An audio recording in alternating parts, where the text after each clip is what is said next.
Halo, Assalamualaikum warahmatullahi wabarakatuh. Perkenalkan, nama saya Ramtul Fajri dari Universitas Maritim Raja Liaji.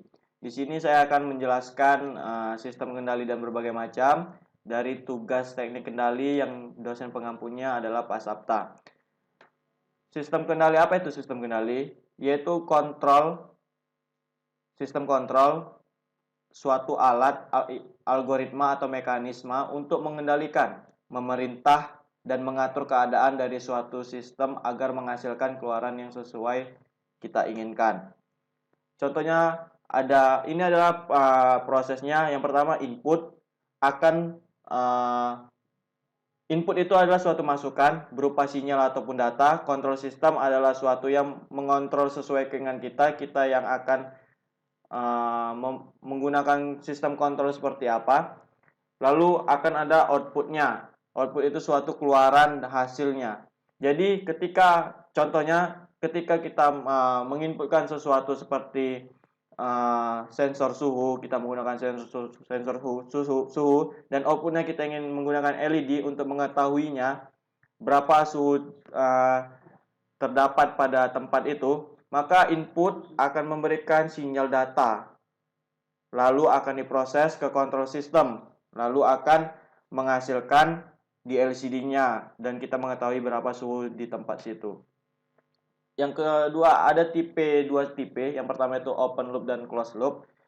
Open loop itu open loop control system atau loop terbuka, yang sistem kendalinya keluarnya tidak berpengaruh terhadap aksi pengendaliannya. Dalam hal ini, sinyal keluaran tidak diukur atau diumpan balikkan untuk dibandingkan dengan sinyal masukan. Oleh sebab itu, untuk setiap masukan acuan terdapat suatu kondisi operasi yang tetap. Setiap sistem kendali yang bekerja berdasarkan basis waktu adalah sistem loop terbuka. Jadi, input akan memberikan sinyal atau data, memasukkan ke controller, dan itu akan langsung menjadikan sebuah output. Jadi tidak ada umpan balik yang terjadi di sistem open loop tersebut. Jadi langsung hasilnya seperti yang kita inginkan. Langsung tidak ada umpan balik yang akan dikoreksi atau yang akan berakar secara programnya. Selanjutnya ada closed loop, yaitu kendali loop tertutup, yang sinyal keluarannya mempunyai pengaruh langsung terhadap aksi pengendaliannya, di mana pemakaian aksi umpan balik pada loop tertutup bertujuan untuk memperkecil kesalahan sistem. Ini kebalikan dari open loop. Ketika kita menginput sesuatu, program itu data atau sinyal itu akan memberikan ke sistem kontrolnya, dan itu akan dan menghasilkan output, dan di situ ada umpan baliknya dari output yang akan memproses sesuai dengan kita inginkan. Misalnya kita menginputkan di suatu lampu merah. Lampu merah ada yang menggunakan sistem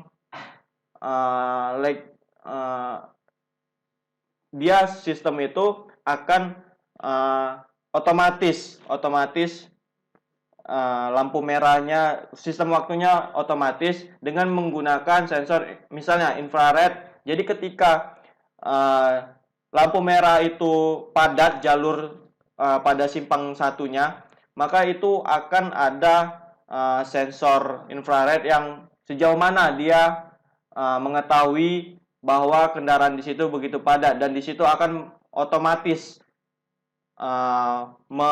menyeting lama proses lampunya.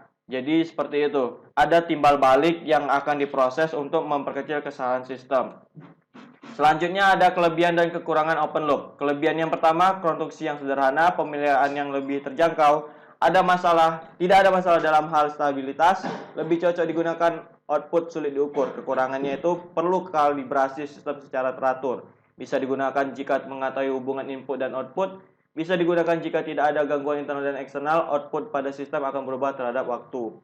Dan kelebihan kekurangan closed loop itu memiliki ketelitian yang terjaga, dapat mengetahui karakteristik dan perubahan pada plan. Ketidaklinearan antara komponen pada sistem tidak terlalu mengganggu. Perawatan lebih rumit. Kekurangannya memerlukan biaya yang mahal, cenderung ke arah osilasi. Dan selanjutnya fungsi transfer. Apa itu fungsi transfer? Dapat didefinisikan sebagai perbandingan transformasi Lipschitz sinyal output terhadap transformasi Lipschitz sinyal input yang menganggap seluruh kondisi mulanya nol. Jadi transformasi Lipschitz adalah suatu teknik untuk menjernihkan dan dapat membantu dalam melakukan analisis sistem invarian waktu linear seperti rangkaian elektronik, osilator, harmonik, device optik, dan sistem mekanik.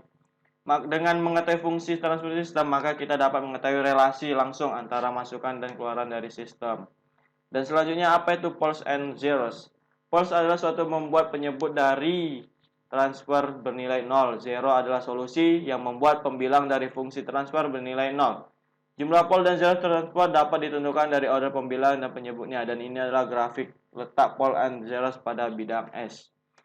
Mungkin sekian yang bisa saya jelaskan. Bila ada kesalahan dan kekurangan saya mohon maafkan. Kita sama-sama belajar dan memperbaiki. Sekian. Assalamualaikum warahmatullahi wabarakatuh.